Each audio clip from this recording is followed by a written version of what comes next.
¿Se han hecho ustedes alguna vez estas preguntas? ¿Quién eres? ¿Qué haces? ¿O de dónde vienes? El fallecido comediante Mitch Hedberg tenía una historia graciosa que contaba en una de sus rutinas. Durante una entrevista radiofónica en vivo, un locutor le preguntó: ¿quién eres? En ese momento tuvo que pensar: este tipo es profundo, o estoy en la estación equivocada. ¿Con cuánta frecuencia nos preguntamos algo tan sencillo como quién eres, qué haces o de dónde vienes?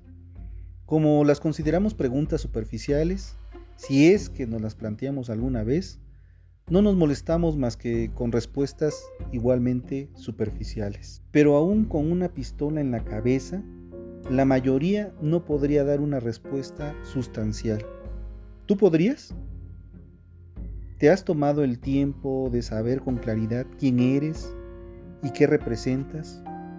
¿O estás muy ocupado con esas cosas que no son tan importantes, imitando las influencias incorrectas y siguiendo caminos decepcionantes, insatisfactorios o inexistentes? Pues déjame decirte que el que no sabe lo que es el mundo no sabe dónde se encuentra. El que no sabe para qué nació no advierte quién es él mismo, ni qué cosa es el mundo. El hombre que carece de alguna de estas noticias no podría decir con qué motivo vino al mundo.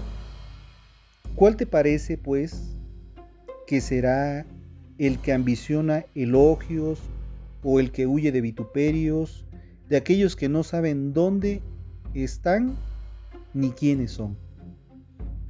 Todos en la vida tenemos altas y bajas, algunos ciertamente más que otros, pero todos siempre estamos tratando de lograrlo. Algo es muy cierto, nadie es mejor que otro, pero existen personas que creen que sí lo son. No importa lo grande que sea tu casa, lo nuevo que sea tu coche o cuánto dinero haya en tu cuenta bancaria. Todos sangramos y nuestra sangre tiñe de rojo igual que todos. Y eventualmente desapareceremos de esta tierra. La muerte no tiene discriminación y tu vida tampoco debería. Es por eso que debemos ser amables con los demás. Todos estamos aquí para servir. Decía un amigo que en esta vida venimos a servir, y el que no sirve para servir, no sirve para nada. De tener el poder de tropezar es inevitable. Tu ego enorme no te llevará a ninguna parte. A veces tenemos problemas y fracasos, pero si eres un buen alumno, aprenderás que la vida te da experiencias y lecciones, y sabiduría de esos fracasos. Sé humilde y nunca pierdas la fe, y eso es lo que te mantendrá en pie, siempre adelante. Hola, ¿qué tal? ¿Cómo estás? Espero que te encuentres bien. Yo soy Paco Rivero, tu servidor y amigo. Bienvenidos a este programa, a este podcast, odiado por los psicópatas, patas integrados y uno que otro servidor público que no hace su trabajo correctamente. Te agradezco especialmente que en estas circunstancias te acerques a un programa como este. Muchas gracias por acudir a esta cita que tenemos cada semana. Y si eres nuevo, si escuchas este podcast por primera vez, te doy la bienvenida. Y si ya llevas tiempo escuchando, te agradezco que lo sigas haciendo.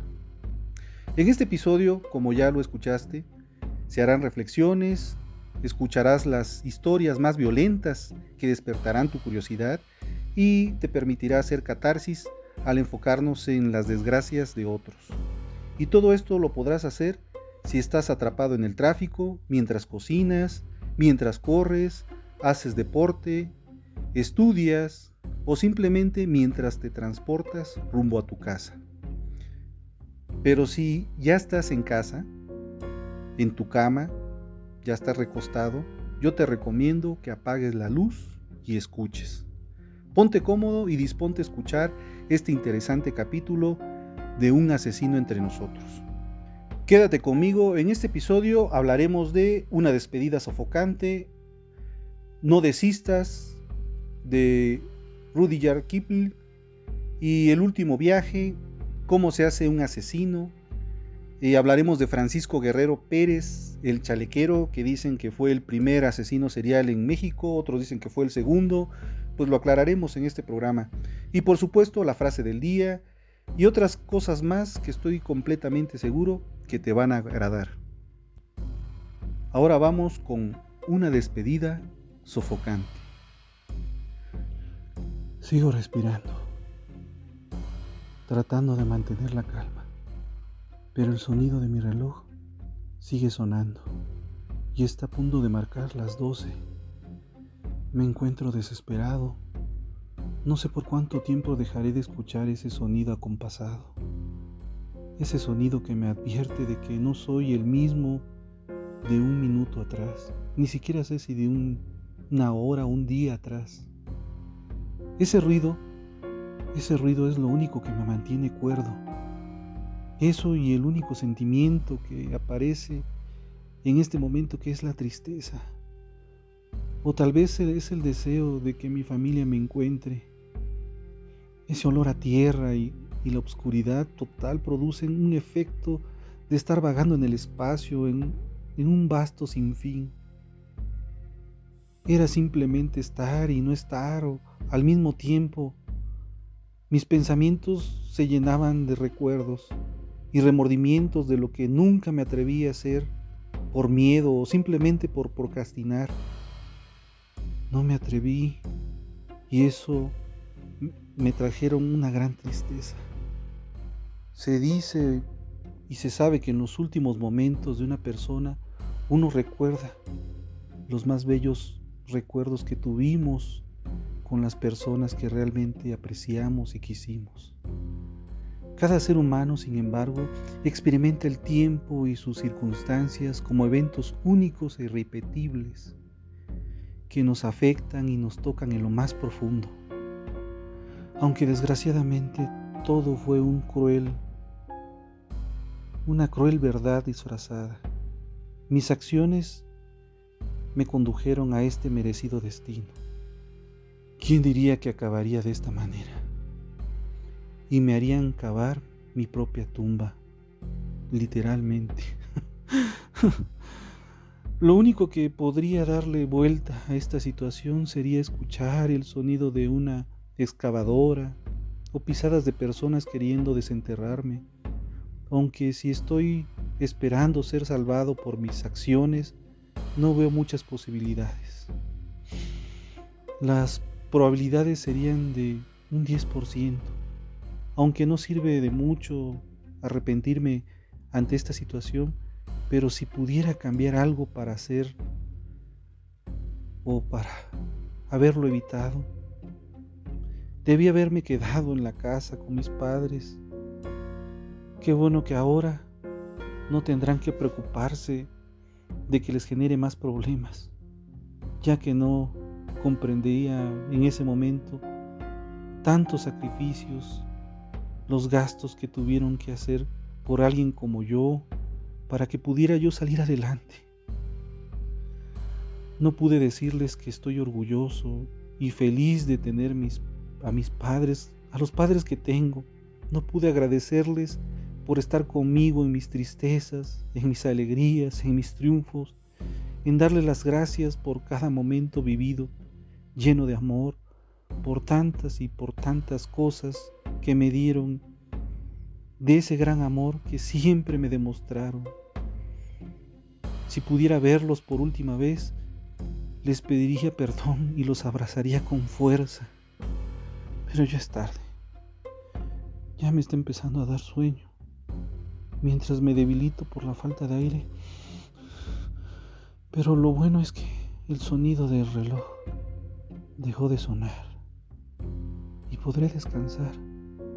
Mejor esperaré dormido hasta cuando me encuentren, para que no noten lo cansado que me siento. Ahora vamos con No desistas, de Rudyard Kipling. Cuando vayan mal las cosas, como a veces suelen ir, cuando ofrezca tu camino solo una cuesta que subir, cuando tengas poco a ver, pero mucho que pagar, y precises sonreír aunque teniendo que llorar. Cuando ya el dolor te agobie y no puedas ya sufrir, descansar acaso debes, pero nunca desistir. Tras las sombras de la duda, ya planteadas, ya sombrías, puede bien surgir el triunfo, no el fracaso que temías. Y no es dable a tu ignorancia figurarte cuán cercano puede estar el bien que anhelas y que juzgas tan lejano. Lucha, pues por más que tengas en la brega que sufrir, cuando todo esté peor, más debemos insistir. Este poema es de Joseph Rudyard Kipling, Bombay, 30 de diciembre de 1865. Fue un escritor y poeta británico, Premio Nobel de Literatura en 1907. Tiene obras como El libro de la selva, Kim de la India, género, cuentos, novelas y poesías. Ahora vamos con el último viaje. El último viaje llega sin avisarnos, sin prepararnos, sin decirlo. Y a veces no nos permite ni despedirnos. Y nos vamos sin un adiós, sin un abrazo, sin un te amo, sin un perdóname. Mientras vivimos, realizamos tantos viajes y hacemos tantos planes, pero nunca pensamos en ese que llega cuando menos lo esperamos y como un ladrón nos transporta a otro plano. Es como un rapto que deja una estela de dolor y llanto. Es inexplicable y lleno de asombro. Cuesta creerlo porque parece una mentira y es una lucha para los nuestros por poder aceptarlo. Porque duele tanto que hasta respirar se hace difícil. Nunca pensamos que en cualquier instante podemos perder la vida. Y la desperdiciamos corriendo tras muchas cosas y acumulando bienes y apegándonos a todo, cuando sabemos que nada nos llevamos. A veces salimos de casa dando un portazo sin pensar que quizás ese es nuestro último adiós y será el último recuerdo que dejaremos. Pero así es como vivimos, inconscientes. Ver morir a tanta gente a mi alrededor me ha hecho reflexionar sobre este tema y al observar mi vida puedo ver que mi vida es solo un eco lejano que se ha ido gastando y solo es un cuarto lo que me queda. Pero ¿cómo puedo saberlo? Si el tren de regreso solo te recoge sin avisarte. No le importa si estás dormido, si estás despierto, si estás desnudo, si estás vestido, si estás o no estás listo. Solo llega. Y con él te lleva. Y me doy cuenta, cuánto tiempo he perdido, postergado cosas que quiero hacer, esperando el mejor momento. Pero ¿cuál es el mejor momento?, me pregunto. Y descubro que este es el mejor momento, el único que existe, el único en que puedo ser y actuar. Y decido que a partir de hoy quiero vivir mi presente y dejar de postergar las cosas, porque este momento es el único seguro y lo viviré día a día como si fuera el último. Para comenzar, hoy quiero agradecer por tantas cosas y quiero darles las gracias, ya, a todas las personas que forman parte de mi historia. Han sido como especies alimenticias que le han dado sabor a mi vida. Sin la presencia de ustedes, sería insípida y vacía. Y quiero que se den cuenta de la importancia y el valor que tienen. Todos los días, quiero agradecer por todo lo vivido, por todo lo aprendido, por todas mis fallas y sobre todo porque he amado. Porque amar es lo único que me ha llenado, ya que para amar fuimos creados. Quiero saldar cuentas con la vida, Quiero perdonar y pedir perdón por todos mis errores, soltar y dejar todas mis amarras, y así, como amado Nervo, poder decir: vida, nada te debo, vida, estamos en paz. Entonces estaré listo para tomar ese último viaje sin miedo ni culpa. ¿Cómo se hace un asesino? Los homicidas son las personas más dañinas en las comunidades. Asesinar es lo más malo que puede hacer un individuo.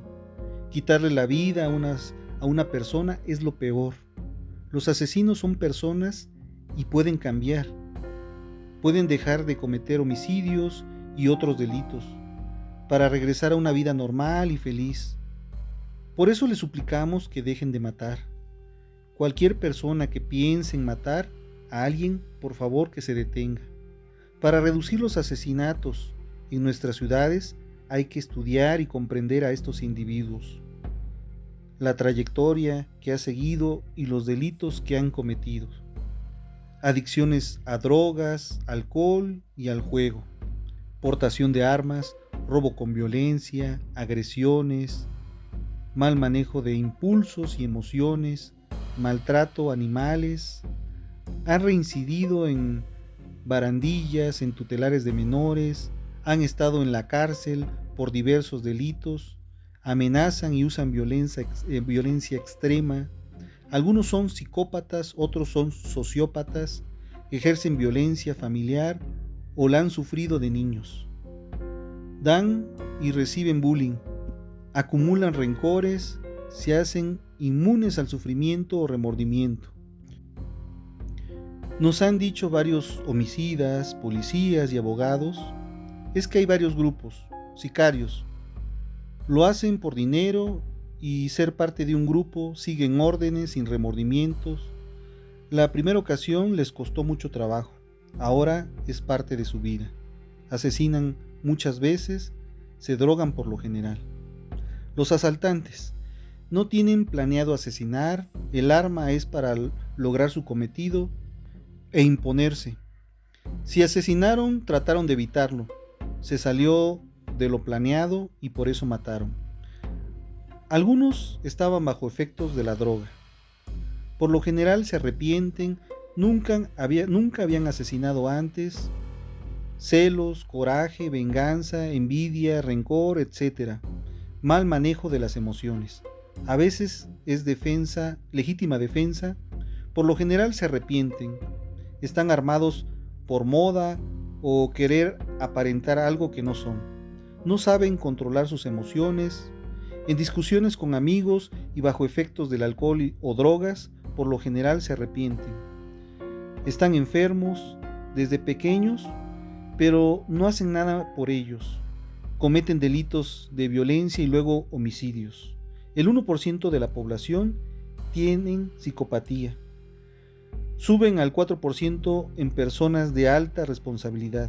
El 4% es sociópata. Y en las prisiones el porcentaje de psicópatas sube a 17% hasta un 25%. Si no se atiende a un enfermo de psicopatía, cometerán un delito grave.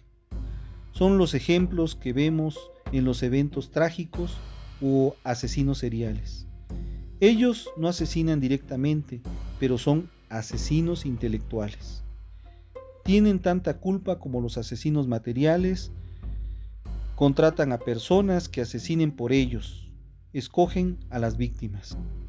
La familia y amigos pueden ser la solución para los asesinos, los que están cerca de él.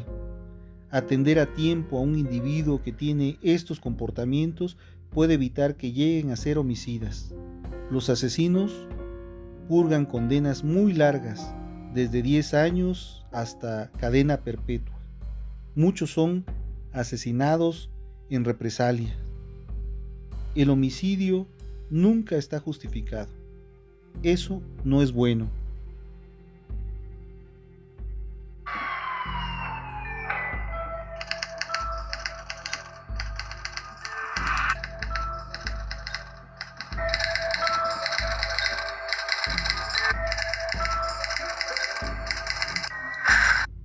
Bueno amigos, ahora hablaremos de El Chalequero, o como comúnmente le llamaban Antonio Prida, el Destripador de México, el Destripador de Río Consulado, el Barbazul Mexicano, el Degollador de Río Consulado, el Estrangulador de Río Consulado y otros alias que le dieron.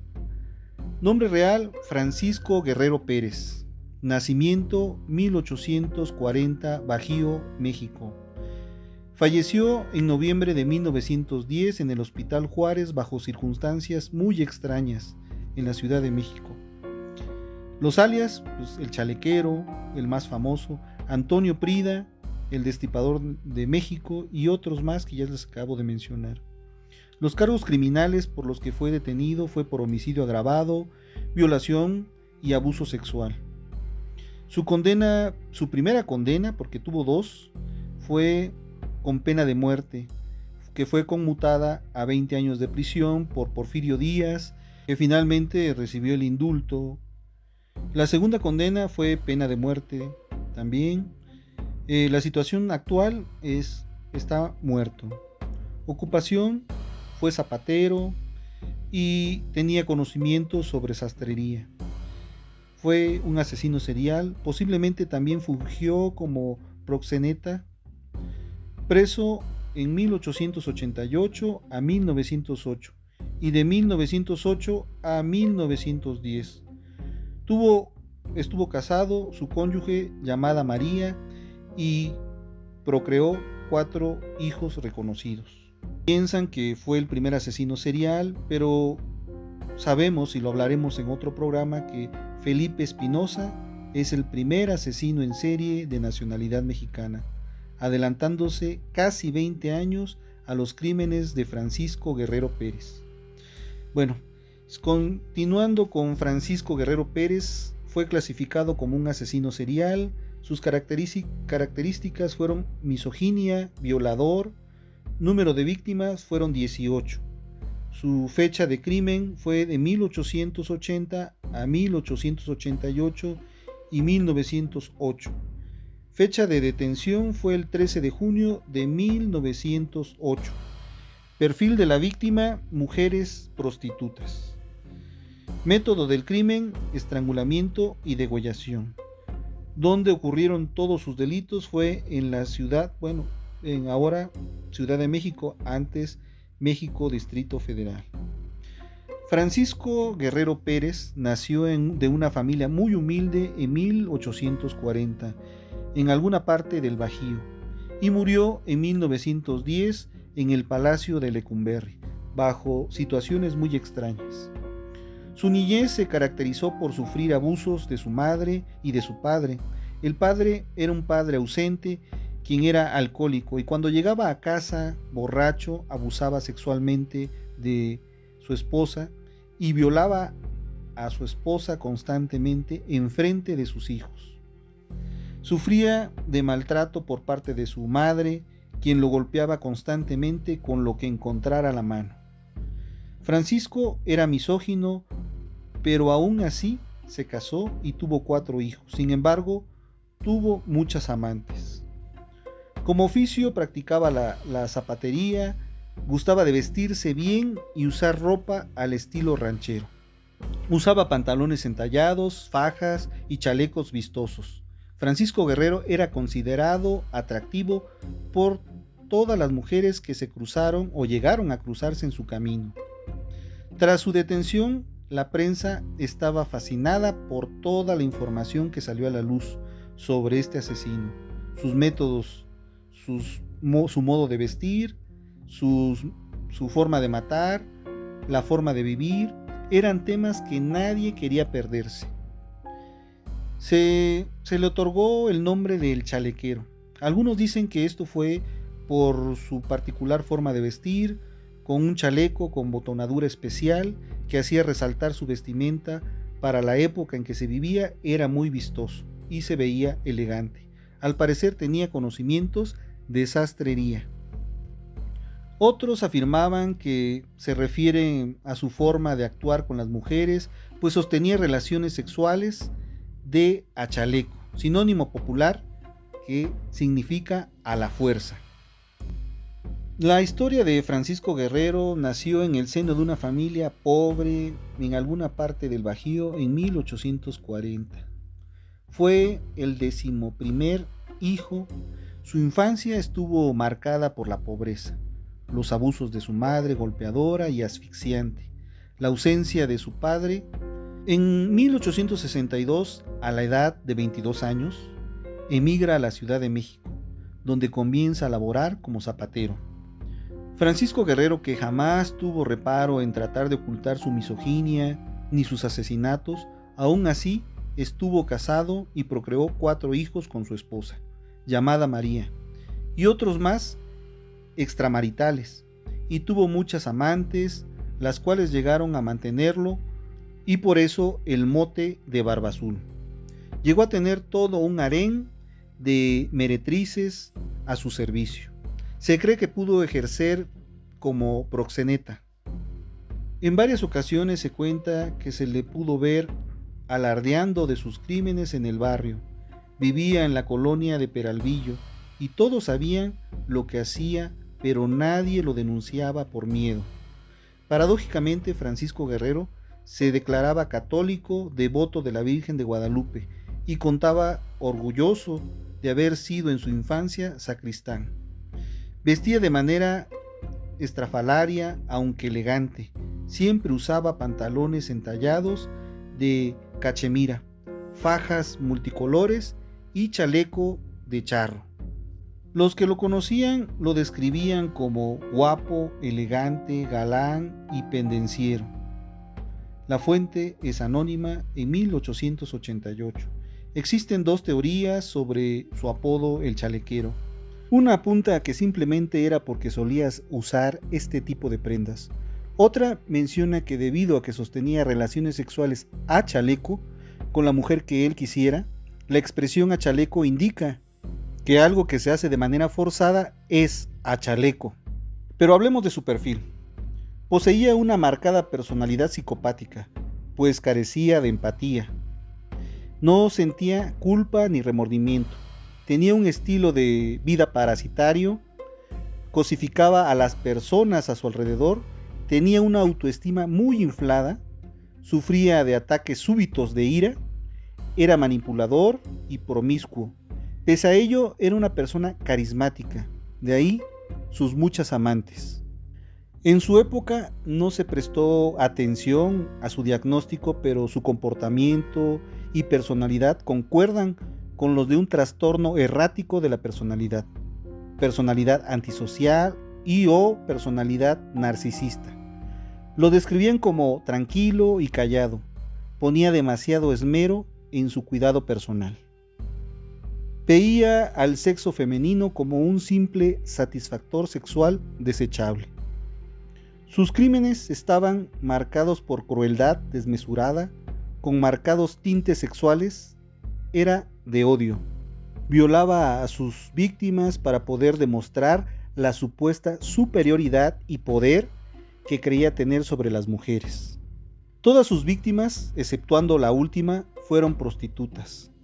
Pero, a diferencia de lo que se llegó a creer, no las mataba por el hecho de serlo, sino porque ellas eran más vulnerables.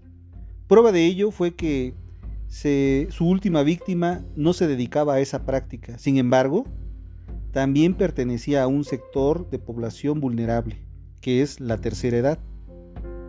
Según él, las mujeres le debían una total fidelidad a sus maridos. El adulterio tendría que ser castigado con la muerte. Consideraba especialmente pecaminosa la labor de una trabajadora sexual, ya que no guardaba fidelidad hacia ningún hombre. Es fácil intuir que su trastorno de personalidad y su misoginia fue producto de un rechazo maternal durante la infancia, que degeneró en un complejo de Edipo no superado. Muy probablemente la imagen paterna influyó mucho en su forma de actuar con las mujeres, al llegar el padre borracho y violarla a su madre delante de él. Esta presentó el patrón de la violencia en contra de las mujeres, un padre golpeador. Pertenecía a un estrato social bajo y era prácticamente analfabeto. proyectaba en sus víctimas la imagen de su madre. Bueno, y con base a las teorías de César Lombroso, vigentes para la criminología de esa época, los detectives idearon un perfil del asesino. Lo clasificaron como un criminal nato, porque según Lombroso, los criminales natos eran individuos que habían nacido en un estrato social bajo y pertenecían a una determinada etnia. Eran producto de un proceso involutivo en donde a través de las generaciones expuestas a un medio determinado, sus antepasados fueron alejándose de la condición humana hasta culminar en ellos. Esto había degenerado hasta asemejarse a los animales, y los retrataba como un hombre perteneciente a un estrato social bajo, analfabeto, con evidentes muestras de decadencia social, como un arreglo personal deficiente y malos modos, un nivel de inteligencia subnormal, físicamente tendría tez morena, ascendencia mestiza o indígena, robusto, rasgos toscos y marcadamente masculinos, casi un simio.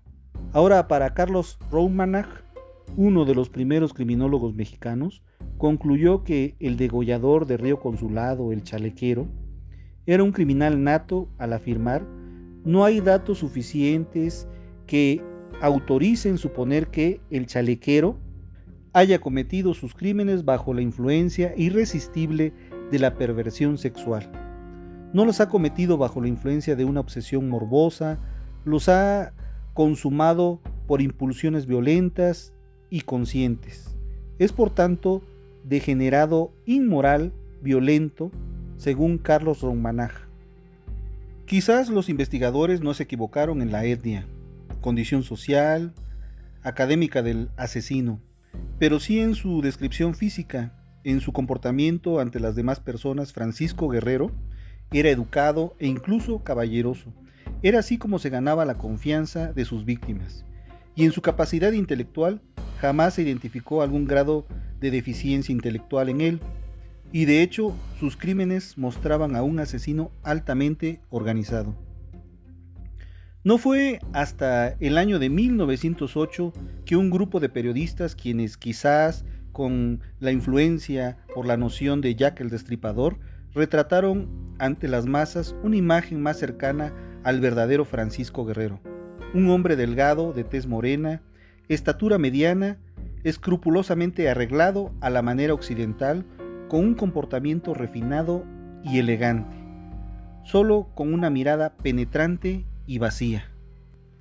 Guerrero también fue nombrado por la prensa de la época como el Barbazul mexicano, el Destripador mexicano de Río Consulado, o el degollador de Río Consulado. Pero la pregunta es: ¿por qué se hacía llamar en el barrio Antonio Prida, el chalequero? Guerrero era un asesino organizado, misionero motivado por el odio y sedentario. El modus operandi de Francisco Guerrero consistía en abordar a sus futuras víctimas con el pretexto de hacer uso de sus servicios, y así sucedía, pero posteriormente las estrangulaba, decapitaba y arrojaba sus cuerpos al Río Consulado. Su periodo de actividad concordó con el de Jack el Destripador, por lo que algunos autores, periodistas de la época e intelectuales lo llegaron a comparar con el famoso Jack el Destripador. Una de las características de Francisco Guerrero es que veía a la mujer como un simple objeto sexual. Sus asesinatos estaban marcados por una crueldad desmesurada, pero no tenía fijado un móvil sexual, ya que en sus crímenes no había sadismo, era meramente por odio. Llegaba a violar a sus víctimas con el fin de demostrar su superioridad y poder que creía tener entre las mujeres. Y curiosamente, sus hijas eran prostitutas. En uno de sus asesinatos relacionan con Lorenza Urrutia, una joven prostituta. Lo despreció. Cuando lo volvió a encontrar, el chalequero se la llevó a una cueva cercana, donde la ató, violó y torturó durante 2 días. La joven se salvó solo porque al asesino se le acabó el pulque y fue a comprar más. Fue donde aprovechó para escapar. Pero a diferencia de otros criminales históricos, el chalequero, Francisco Guerrero, jamás trató de ocultar su verdadera identidad.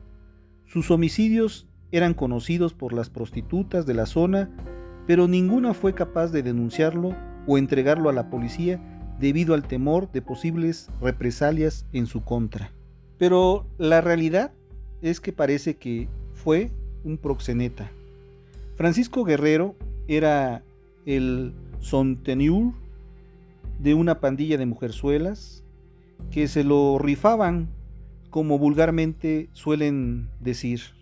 Pero gracias a la denuncia del vecino de una de sus víctimas, el chalequero Francisco Guerrero fue atrapado el 13 de julio de 1888.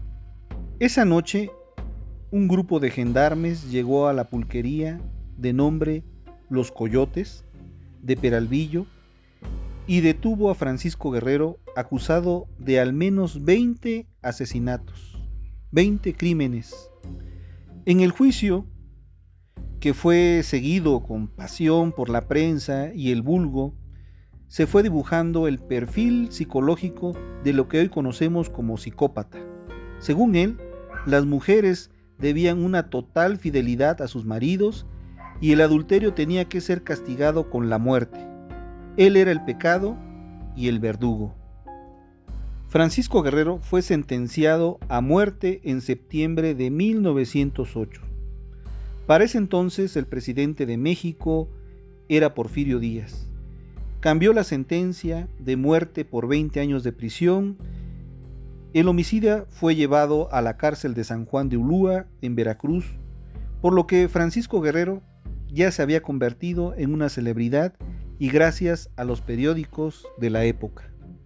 Y como ya lo mencioné, abordaba a sus víctimas con el pretexto de hacer uso de sus servicios como sexoservidoras. Y en efecto, sí hacía uso de sus servicios. Posteriormente las amagaba, ultrajaba, las asesinaba para estrangularlas y después degollarlas. Y finalmente, por razones que no están muy claras, quizás para que no pudieran ser identificadas, en algunas ocasiones llegó a decapitarlas. Empleaba un cuchillo para curtir piel, el cual también usaba en su oficio de zapatero. Por último, tiraba los cadáveres en el río Consulado. Lo curioso es que un hecho fue que la vida delictiva de Francisco Guerrero concordó con la del famoso Jack el Destripador. Al igual que sus crímenes, tuvieron varios elementos en común.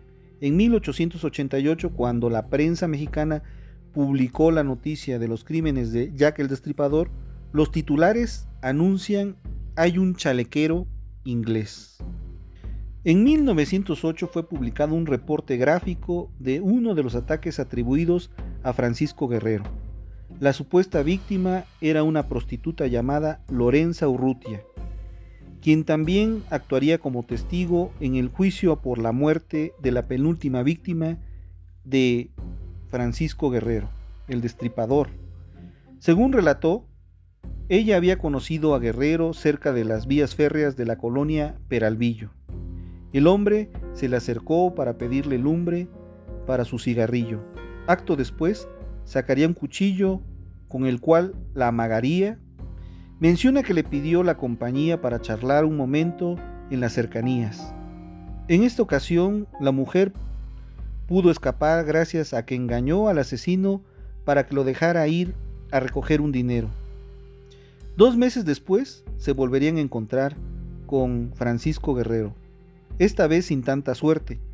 La condujo hasta una cueva alejada de la población. Ahí la violó, torturó cerca de 2 días. Ella pudo salir con vida porque Francisco Guerrero se fue durante un momento para ir a comprar pulque. Pero ahora hablemos de sus víctimas. La gran mayoría de sus víctimas fatales jamás fueron identificadas. Tan solo se tienen los nombres de algunas de las mujeres muertas, que incluso en algunas ocasiones tan solo fueron identificadas parcialmente. Candelaria Mendoza, Francisca Rivero, apodada la Chíchara, María de Jesús González, Margarita, apodada la Burra Panda, María Guadalupe Villagrán, Josefina Rodríguez, María Muñoz, Murcia Gallardo, Antonia, la anciana que representó su última víctima. Bueno, y en su primera detención de 1880 a 1888, durante el Porfiriato, cadáveres de mujeres decapitadas, brutalmente golpeadas y cortadas comenzaron a aparecer en los márgenes del río Consulado. El 13 de febrero de 1888, Francisco Guerrero fue arrestado por el detective Francisco Chávez, tras haber sido denunciado por varios vecinos, entre ellos José Montoya, Eulalia González, Lorenza Urrutia, una de sus víctimas, llamada Mauricia Gallardo. Mauricia Gallardo era una mujer pobre, dedicada a la prostitución.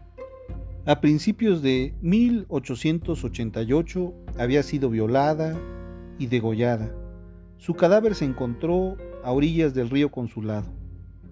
La última vez en que se le había visto con vida, se encontraba en compañía de Francisco Guerrero.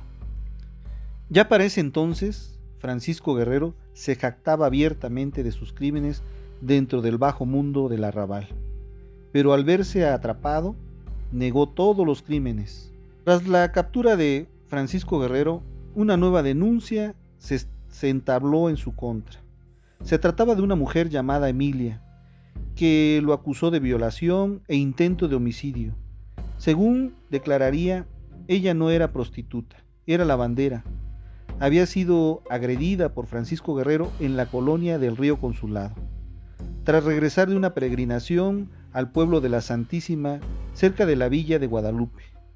Dándola por muerta, la había abandonado a orillas del río Consulado.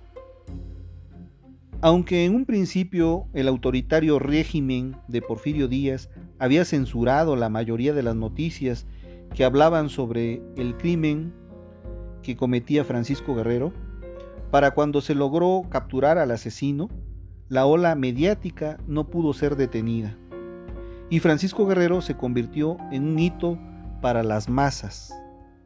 Francisco Guerrero solo fue condenado por la muerte de Mauricia y la agresión de Emilia. No se pudo comprobar su responsabilidad en los demás crímenes. En un principio, como dictaban las leyes, fue sentenciado a pena de muerte, pero el mismo Porfirio Díaz, el presidente autoritario, revocó la sentencia y lo sentenció a 20 años de reclusión en la prisión de San Juan de Ulúa, pensando en que no resistiría tanto tiempo en esa prisión. En 1904, por un error administrativo, recibió el indulto. Pocos años después de haber sido liberado, justamente el 13 de junio de 1908, Francisco Guerrero fue aprehendido por segunda vez por el asesinato de una anciana, que jamás fue identificada plenamente. Tan solo se supo que se llamaba Antonia, a quien ejecutó de la misma manera que a sus otras víctimas.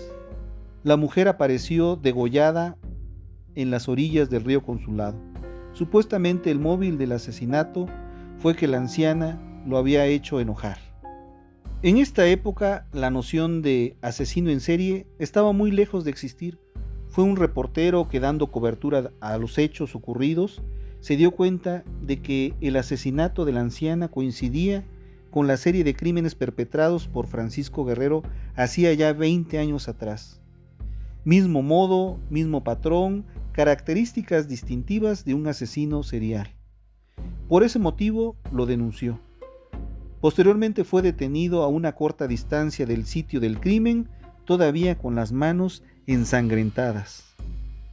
Pero en esta ocasión, Francisco Guerrero había cometido múltiples errores.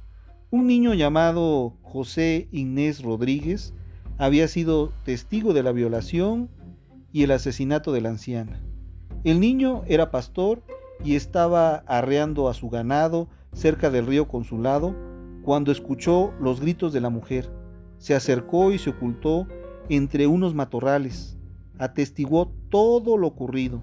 Y además, 2 mujeres, hermanas, apellidadas Solorio, vieron a Francisco Guerrero, limpiarse de sangre las manos y los brazos, cara y tórax, en el agua del río Consulado, unos pocos metros de distancia del crimen.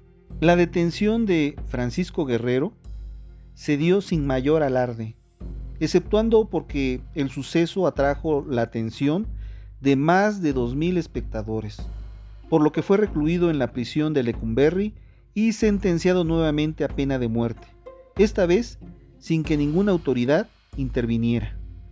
Francisco Guerrero falleció antes de que la sentencia se pudiera cumplir, en 1910, a la edad de 70 años, justamente el año en que se desató la Revolución Mexicana. Algunas versiones manejan que murió de tuberculosis, otras manejan la tifoidea como una causa de su muerte. Otras indican que falleció de una contusión cráneoencefálica al sufrir un accidente. Hasta la fecha no se sabe a ciencia cierta cuál fue la verdadera causa de su muerte. Solo se sabe que el signo final de la patología fue una tromboembolia cerebral, ya que fue encontrado inconsciente en su celda. Posteriormente fue trasladado al Hospital Juárez, donde falleció. Jamás mostró señales de arrepentimiento por sus crímenes.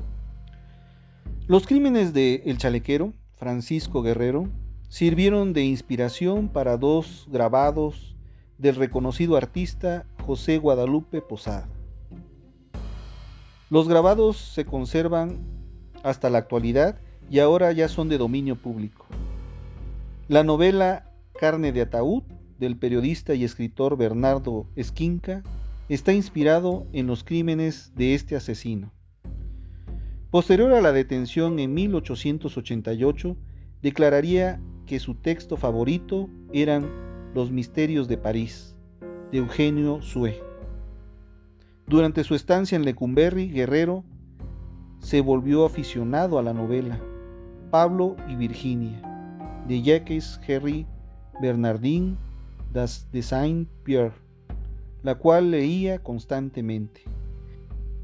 El chalequero falleció en el Hospital Juárez 2 años después, en 1910, a la edad de 70 años, a 4 meses de ser llevado a la horca por su segunda sentencia, en la cual no obtuvo la clemencia. Unos días después, se desató la Revolución Mexicana.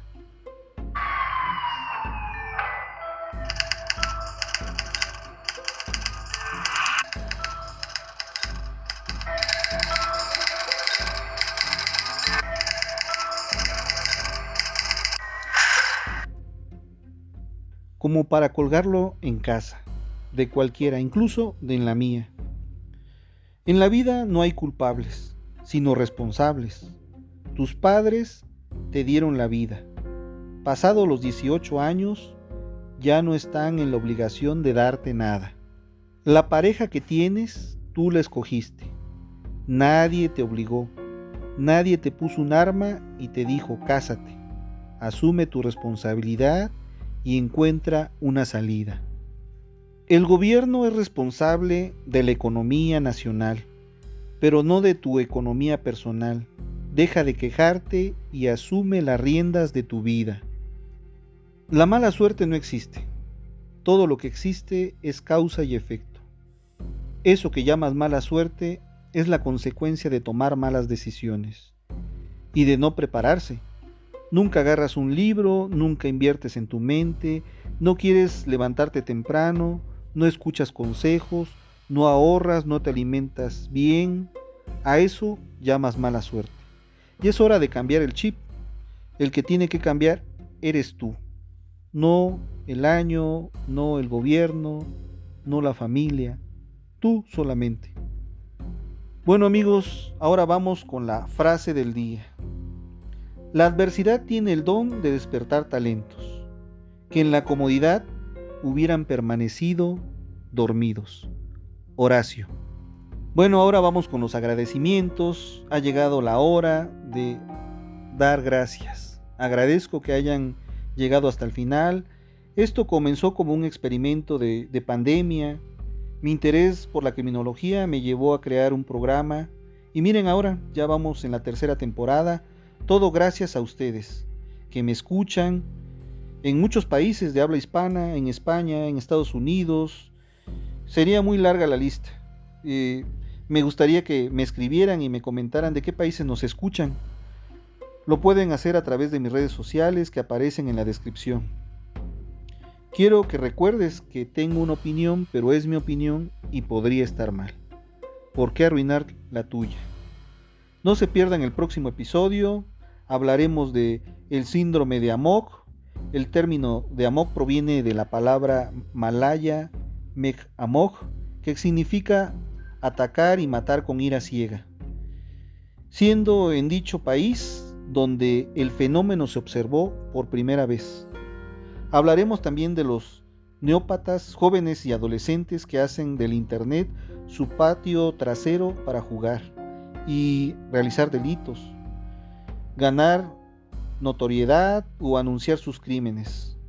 Ciberdelincuencia pospandemia. Hablaremos de los desafíos virtuales en la invitación a hacer algo extremo, arriesgado o doloroso, en la mayoría de las veces sin sentido. En esta propuesta son planteadas por líderes de opinión, también llamados influencers, famosos o youtubers, personas que se filman a sí mismos y tienen millones y millones de seguidores.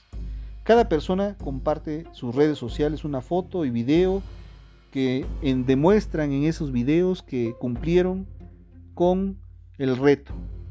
Recuerda que cada semana te compartiré mis ideas, pensamientos y experiencias personales sobre temas de vida cotidiana, pero con un toque personal que te hará ver las cosas de distinta manera, para dejar de actuar en automático y tomar las riendas de tu vida para seguir tu destino. Aquí podrás obtener consejos para sentirte seguro. Escuchar este podcast y consumir su contenido sobre crímenes podría ser un buen método para obtener consejos con el objetivo de sentirte más seguro o segura. Haría mucho para mí si me sigues en mis redes sociales y comentas y me compartes con tus amigos. También asegúrate de dejar comentarios con ideas para un próximo capítulo. O si tienes algún consejo para mejorar mi podcast, te lo agradecería mucho. Les doy las gracias por escucharme, por el apoyo que he recibido en este programa. Realmente este apoyo ha servido bastante para seguir creciendo y para seguir creando nuevo contenido para ustedes. Espero como siempre sus comentarios. No me despido, solo les digo hasta el próximo episodio. Infinitas gracias y gracias por estar. Recuerda que quien convive con monstruos debe tener cuidado de no convertirse en uno de ellos. Mi nombre es Paco Rivero, este es Un Asesino Entre Nosotros. Y nos escuchamos la próxima semana. Hasta entonces.